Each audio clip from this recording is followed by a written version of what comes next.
Marihuana, ein Begriff, zu dem vielen vor allem Bilder von bekifften Hippies einfallen. Aber Marihuana, auch Cannabis genannt, ist nicht nur eine Droge, sondern auch ein wirksames Heilmittel. Die Zulassung von Cannabis als Medikament wird allerdings weltweit sehr kontrovers diskutiert. In Israel ist man da weiter. Marihuana zählt dort zwar auch zu den illegalen Drogen, als Arzneimittel wird die Pflanze in Israel aber seit über 20 Jahren erfolgreich eingesetzt und die Wirkungsforschung vorangetrieben. Unser Korrespondent Richard Schneider hat mit Patienten und Ärzten gesprochen und bekam Erstaunliches zur Cannabis-Therapie zu hören. Die Idylle des Kibbuz Na'an, etwa eine halbe Autostunde von Tel Aviv entfernt. Mitten im Kibbuz ein ziemlich berühmtes Altersheim. Es war das erste weltweit, das seinen Patienten Cannabis als Medikament verschrieb. Cannabis, das ist Marihuana, allgemein als Droge bekannt. Jeden Morgen verteilen die Schwestern die Dosen. Cannabis zum Rauchen, zum Inhalieren oder als Tablette. In dieser Form bringt Schwester Imbal der 85-jährigen Rivka ihre Morgenration.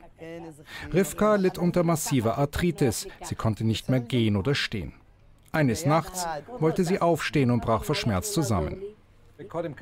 Wie lange haben Sie Schmerzen gehabt? Uff, ich litt über ein Jahr unter den Schmerzen. Es war so schlimm, dass ich nur noch das Ende herbeisehnte. Schluss, ich wollte nicht mehr leben. Genug. Und wann begannen Sie mit Cannabis? Ich begann vor etwa 7 Monaten Cannabis zu nehmen. Es gab mir das Leben zurück. Ich war schon am Verrecken und jetzt diese entsetzlichen Schmerzen weg, einfach weg. Ich bin ein völlig neuer Mensch, ein ganz anderer Mensch. Unglaublich.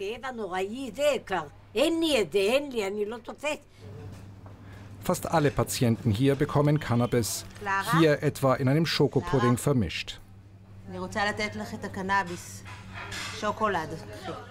Medizinisches Cannabis wird eingesetzt bei Entzündungen jeder Art, Arthritis, HIV, Parkinson, MS, Krebs, Psychotraumata und viel mehr. Bei Patienten wie diesen, die kaum noch Nahrung zu sich nehmen konnten, brachte Cannabis den Appetit zurück. Imbal, als leitende Schwester dieses Altersheims, ist begeistert von den Ergebnissen. In der Geriatrie haben wir viele Patienten mit chronischen Krankheiten, die seit Jahren starke Medikamente mit heftigen Nebenwirkungen nahmen. Der große Vorteil, medizinisches Cannabis hat fast keine Nebenwirkungen. Es ermöglicht dem Körper zu gesunden, anstatt gegen die Medikamente erstmal ankämpfen zu müssen. Die Erfahrungen der letzten Jahre und eine genaue Protokollierung der Dosen führte zum gewünschten Erfolg bei den Patienten. Wir kontaktierten anfangs Wissenschaftler wie Professor Galili, die Cannabis seit Jahren erforschen. Wir lernten die therapeutischen Wirkungen mit Hilfe von Statistiken zu kontrollieren. So konnten wir sehen, mit welchen Dosen sich der Erfolg einstellt. Und so lernten und lernen wir ständig dazu. Das Hadassah-Krankenhaus bei Jerusalem. Hier forscht Professor Galili, von der wir Genaueres zur Wirkung von Marihuana erfahren wollen. Cannabis enthält 2 wesentliche Wirkstoffe, das THC, das den Rauschzustand bewirkt, und CBD. Auf die Erforschung der Wirkungsweise des Letzteren hat sich die Wissenschaftlerin in den letzten 15 Jahren spezialisiert. Man muss wissen, CBD ist absolut ungiftig und entzündungshemmend und nicht der Wirkstoff, der den Rauschzustand hervorruft. Man kann CBD in kleinen und in extrem hohen Dosen nehmen.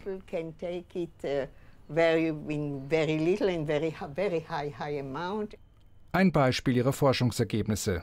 Bei einer Krankheit mit einem Entzündungsfaktor von 5,5 reduzierte sich dieser bei der Gabe von Cannabis auf 2,0. Bei Medikamenten herkömmlicher Art lag bei vergleichbarer Entzündung die Reduktion nur bei 3,0. Die Pharmaindustrie hat natürlich kein Interesse, dass sich Cannabis als Medikament durchsetzt. Man kann eine Pflanze nicht patentieren lassen. Und obendrein, Cannabis und selbst die synthetische Gewinnung von CBD sind wahnsinnig billig. Die Pharmaindustrie will ihnen aber Cortison und viele andere stinkteure Medikamente verkaufen.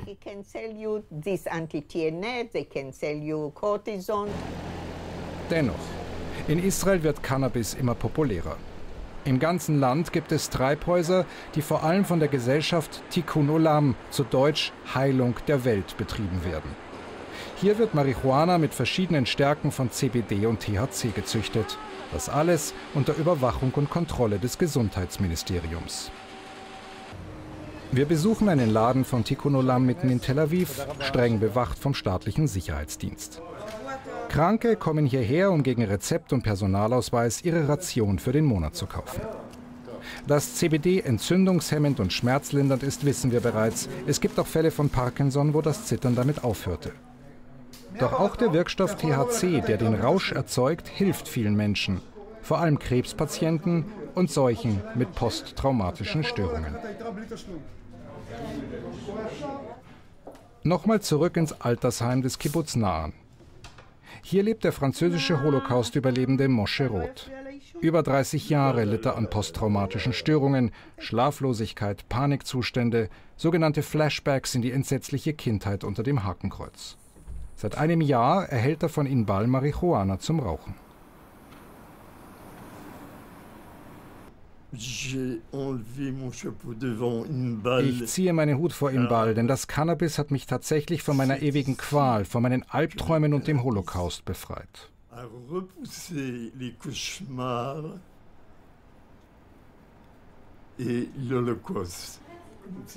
Mit all diesen positiven Erfahrungswerten ist es fast verwunderlich, dass es auch in Israel noch Ärzte gibt, die Cannabis als Medikament ablehnen.